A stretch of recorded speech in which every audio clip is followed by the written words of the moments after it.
உனக்கு தெரிஞ்ச கெட்ட வார்த்தையிலலாம் திட்டுமா வரேன். அது ஒருத்தம்.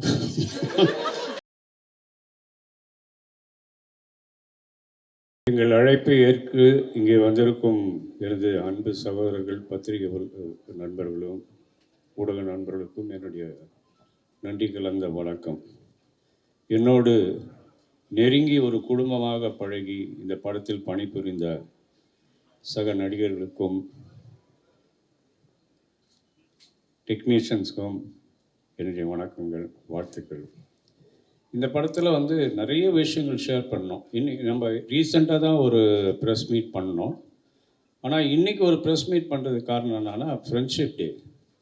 வேர்ல்டில் இருக்க எல்லா தமிழ் சொந்தங்களுக்கும் இந்த ஃப்ரெண்ட்ஷிப் டே வாழ்த்துக்கள். உங்கள் எல்லாருக்கும் என்னுடைய ஃப்ரெண்ட்ஷிப் டே வாழ்த்துக்கள். எல்லாம் ஃப்ரெண்ட்ஸாக பழகிட்டு இருக்கோம். நம்ம ஒரு ப்ரெஸ்ஸு, ஒரு டெக்னீஷியன் அப்படின்னு இல்லை. இங்கே இருக்கிறவங்க எல்லாமே நீங்கள் பேசும்போது பார்த்துருப்பீங்க, எப்படி பேசுகிறாங்க, எப்படி பழகுறாங்கன்னு. அந்த மாதிரி தான் எங்கள் யூனிட்டில் ஒர்க் பண்ண ஒவ்வொருத்தரும். எங்களுக்கு டைம் ப்ராப்ளமே இல்லை. காலையில் ஷூட்டிங் 9 மணின்னா 9 மணிக்கு எல்லாம் இருப்பாங்க. ஒரு ஜாலியாக இருக்கும். நம்ம நினச்ச நேரத்தோட ஸ்பீடாக முடிச்சுட்டு போயிட்டே இருப்போம். இப்போ சமுத்திரக்கனி சார்லாம் பார்த்தீங்கன்னா, என்னுடைய அந்த காலத்தை நினைவுபடுத்துகிற ஒரு ஆர்டிஸ்ட். லுக் வைஸ், அந்த பாடி வச்சிருக்கிற அந்த ஸ்டைல், அந்த நடை, அந்த கெத்து, சீனில் வந்துட்டார்னா சிங்கம். அப்படி இந்த படத்தில் மிரட்டியிருக்காரு பாருங்க. சிம்ரன் அந்த மிரட்டியிருக்காரு. வனிதா அந்த மிரட்டியிருக்காரு. வனிதா அவர் அதுக்கு மேலே மிரட்டுச்சு. இப்போ அதுக்கு எமோஷன் வேணுங்கிறதுக்காக அதை கூப்பிட்டு சொன்னேன்.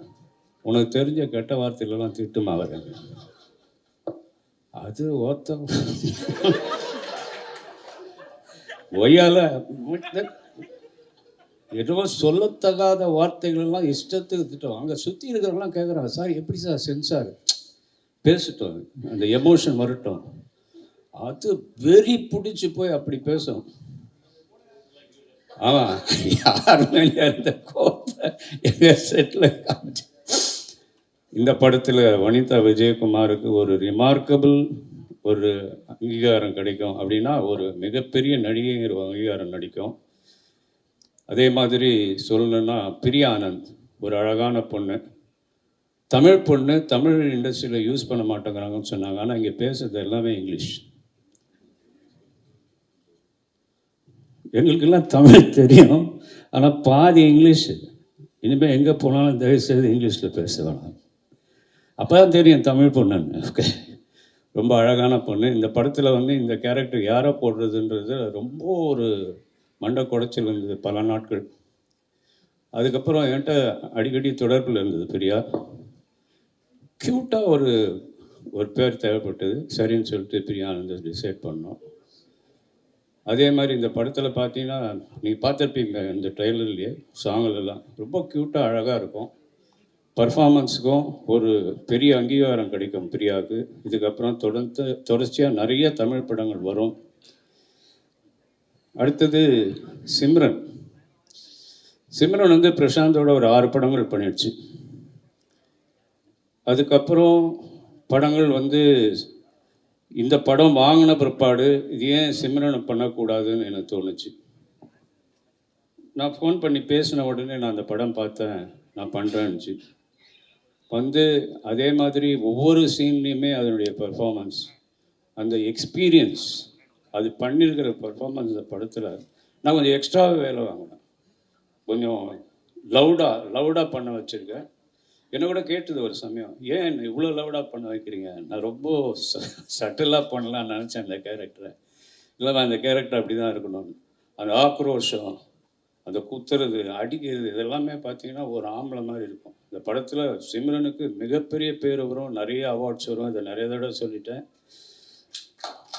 டெஃபினட்டாக இந்த படத்தில் எல்லாரையும் விட சிம்ரனுக்கு ஒரு பெரிய பேர் வரும். பிரசாந்த் ஒரு பியானோ பிளேயர். சின்ன வயசுலேருந்து பியானோ கற்றுக்கிட்டு பியானோ ப்ராக்டிஸ் பண்ணதுனால இந்த படத்தில் பியானிஸ்டாக நான் இந்த படம் வாங்குறதுக்கு ரீசனே பியானோ தெரிஞ்சதுனால இந்த படம் பிரசாந்த் பண்ணால் சரியாக இருக்கும்னு நினச்சி தான் இதை வாங்க ட்ரை பண்ணேன். ஆனால் இதை வாங்குறதுக்கு கடும் போட்டி இருந்தது. ப்ரொடியூசர்ஸு, நிறைய டைரக்டர்ஸு, ஹீரோஸு. கடும் போட்டி. நிறைய பேர் இங்கே நிறைய டைரக்டர்ஸ் அனௌன்ஸ் கூட பண்ணிட்டாங்க, நான் தான் டைரக்ட் பண்ணுறேன். நிறையா ஆர்டிஸ்ட் நான் தான் நடிக்கிறேன் நல்லா அனௌன்ஸ் பண்ணியிருந்தாங்க. நாங்கள் வாங்கிட்டு வந்து ஒவ்வொரு ஆர்டிஸ்டாக செலக்ட் பண்ணி இந்த கேரக்டர் யார் இந்த கேரக்டர் யாருன்னு ட்ரை பண்ணி படத்தை ஸ்டார்ட் பண்ணோம். நடுவில் கோவிட் வந்தது. கோவிட் 2 வருஷம் அப்படியே தாங்கிக்கிட்டு ஒரு மாதிரி ட்ரை பண்ணி முடித்து படத்தை, அதுக்கப்புறம் சில சிக்கல்கள்லாம் இருந்தது. ஒரு மாதிரி படத்தை முடித்தோம். அப்புறம் பிரபுதேவா வச்சு ஒரு சாங் பண்ணோன்னு நினச்சோம். அதுதான் இந்த டர்னாக்கா சாங். அதை பிரபுதேவா வந்து கான்செப்ட் பண்ணி சாண்டி மாஸ்டர் அதை கொரியோகிராஃப் பண்ணார். அதில் அனிருத்தை பாட வச்சோம், கூட விஜய் சேதுபதி, மக்கள் செல்வன் விஜய் சேதுபதி பாடியிருக்காரு. அந்த சாங் வந்து மிகப்பெரிய ட்ரெண்டிங்கில் போயிட்டுருக்கு. அதுக்கெல்லாம் நீங்கள் தான் காரணம். நன்றி உங்கள் எல்லாருக்கும். இந்த சாங் வந்து இங்கே மட்டும் இல்லை, வேர்ல்டு ஃபுல்லாக ட்ரெண்டிங் ஆகி நிறைய பேர் இந்த ஹூக் ஸ்டெப்பை ப்ராக்டிஸ் பண்ணி வீடியோவில் சென்ட் பண்ணிகிட்டே இருக்காங்க. இந்த படத்தினுடைய ப்ரமோஷனுக்காக நான் வந்து பிரசாந்தோடைய ஒரு ஃபேன் வந்து வண்டி ஓட்டும்போது கீழே விழுந்து இறந்துட்டான். அதில் ரொம்ப மன வருத்தம் அவருக்கு. உடனே ஏன் எல்லாருக்கும் ஹெல்மெட் அவேர்னஸ் கிரியேட் பண்ணக்கூடாதுன்னு சொல்லி ஒரு 5000 ஹெல்மெட்டை தமிழ்நாடு ஃபுல்லாக நாங்கள் வந்து ஃப்ரீயாக டிஸ்ட்ரிபியூட் பண்ணோம் ஃப்ரான்ஸுக்கெல்லாம். பிரசாந்தோடைய பர்த்டே வந்தப்போ எல்லா ப்ரெஸ்ஸுக்கும் நாங்கள் ஹெல்மெட் வந்து கூப்பிட்டு எல்லாருக்கும் கொடுத்தோம். உங்களுக்கு எல்லாருக்கும் தெரிஞ்சிருக்கும். இந்த அவேர்னஸை கிரியேட் பண்ணுறதுக்காக அவர் பண்ண சிரமங்கள், ஒவ்வொரு ஊராக போய் எல்லாரையும் கூப்பிட்டு ஹெல்மெட்டை கொடுத்து ஹெல்மெட் இல்லாமல் ஓட்டாதீங்க, அதனால் அவங்க உயிருக்கு ஆபத்துலாம் அட்வைஸ் பண்ணி வந்தார். அப்புறம் கேஎஸ் ரவிக்குமார் சார் ஒரு ஸ்பெஷல் கேரக்டர். படத்தில் பார்க்கும்போதே உங்களுக்கு தெரியும், ஒரு சட்டிலான ஒரு வில்லினிஷ் ஆக்டிங் பண்ணியிருப்பார் இதில். இந்த படத்தினுடைய ஒவ்வொரு போர்ஷனுமே ஒவ்வொரு செக்ஷன் வரும்போது ஒரு சஸ்பென்ஸ் வரும், அதை தாண்டி போகும்போது இன்னொரு சஸ்பென்ஸ் வரும். இது என்ன நடக்குது, என்ன ஆச்சு, இது உண்மையா பொய்யான்னு பார்க்கறதுக்காகவே நானே இந்தியில் இந்த படத்தை ஒரு 3 தடவை பார்த்தேன். அதே மாதிரி தமிழ்லையும் இந்த ஃபீலிங் வரும். எல்லோரும் திரும்ப இந்த படம் பார்ப்பாங்க. பெசன்ட் நகர் ரவி வந்து, அவரை வந்து பெசன்ட் நகர் ரவி தான் தெரியும். நான் பாக்ஸிங் பண்ண காலத்தில் என்னுடைய குருநாதர் முனுருதீன் பாய், அவர்கிட்ட இவரும் ட்ரைனிங் ஆன வருது. அந்த பெசன்ட் நகரில் இருந்ததுனால அவர் பெசன்ட் நகர் ரவி, ஆனால் இப்போ பெசன்ட் ரவின்னு ஷார்ட் பண்ணிக்கிட்டார். அவர் இந்த படத்தில், அதாவது எந்த படம் பிரசாந்த் பண்ணாலும் அந்த படத்தில் அவர் இருக்கணுங்கிறது என்னுடைய ஒரு குறிக்கோளாக இருந்தது. ஒரு சின்ன வேஷமாக இருந்தாலும் நான் கூப்பிட்டோன்னு வந்துடுவார். பொன்னர் சங்கரில் அதே மாதிரி இந்த படத்துலேயும் ஒரு சின்ன ரோல் தான், பட் ஆனால் வந்து அதை வந்து பொறுமையாக பண்ணி எங்கள் கூடலாம் கோவப்பட்டியாக இருந்து அது ரொம்ப சந்தோஷமாக இருந்தது. அடுத்தது ஊர்வசி சொல்ல வேண்டாம், என் கூட வந்து கொம்பேரி மூக்கன், அப்புறம் 2-3 படம் பண்ணுச்சு. பிரசாந்த் கூட நான் தயாரித்த ஒரு மன்னவான் ஒரு படத்தில் ஆக்ட் பண்ணிச்சு. இந்த படத்தில் இந்த கேரக்டர் நீங்கள் தான் பண்ணணும்னு சொன்னோன்னா வந்துச்சு. வந்து கலக்கிட்டு போயிடுச்சு. கூட யோகி பாபு, 2 பேருடைய காம்பினேஷனில் கூட கேஎஸ் ரவிக்குமார் சார், பிரசாந்த் இவங்கெல்லாம் சேர்ந்து பயங்கரமாக கலக்கியிருக்காங்க அந்த படத்தில். ஒவ்வொரு சீனும் இன்ட்ரெஸ்டிங்கான சீனு. மனோபாலா இன்றைக்கி நம்மளோட இல்லை, ஆனால் அவர் இந்த படத்தில் பிரபலமாக பண்ணிட்டாரு. ஜெயம் கோபி சின்ன ரோல் தான், ஆனால் வந்து நான் கூப்பிட்டதுக்காக வந்து பண்ணிட்டு போனார்.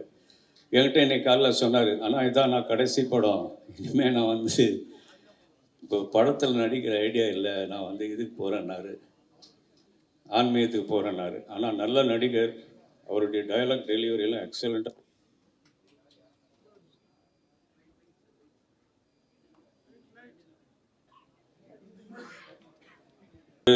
நடிக்க மாட்டேன், நான் ஆன்மீகத்துக்கு போகிறேன்னு கிளம்பிட்டாரு. ஆனால் கடவுள் அதை ஆஃப் பண்ணி, இல்லை நீங்கள் இனிமேல் நடித்து தான் ஆகணும், இந்த மாதிரி ஒரு டைலாக் டெலிவரி லுக்கோடு இருக்கிற ஒரு ஆர்டிஸ்ட்டு, இனிமேல் நீங்கள் ஆன்மீகத்துக்கு போங்க, ஆனால் நடிப்பையும் கொஞ்சம் சைடில் வச்சிங்க, இந்த மாதிரி ரைட் ஆஃப் பண்ணி சிக்னல் கொடுத்துருக்காரு. அதை மெயின்டைன் பண்ணேன். அதே மாதிரி விஜேந்தர் நல்ல ரோல் பண்ணியிருக்காரு இந்த படத்தில். பூவையாருன்னு ஒரு சின்ன பையன், அவனும் பயங்கரமான ரோல் பண்ணியிருக்கான். இதில் லீலா சாம்சன் ஒரு எக்ஸ்ட்ராடினரி பெர்ஃபார்மர். அவங்க இந்த படத்தில் ஒரு நல்ல ரோல் பண்ணியிருக்காங்க, அவங்களும் பிரமாதமாக பண்ணியிருக்காங்க. ஆக்சுவலாக அவங்க வரதாக இருந்தது, ஆனால் அர்ஜென்ட்டாக சைனாவில் ஏதோ ப்ரோக்ராம் வந்து போயிட்டாங்க.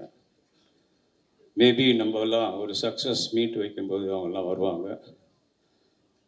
நீங்கள் இன்றைக்கி வந்து இந்த படத்தை இவ்வளோ தூரம் கொண்டு போய் நிறுத்திருக்கீங்க. இப்போவே எனக்கு பெரிய எனர்ஜி வந்திருக்கு.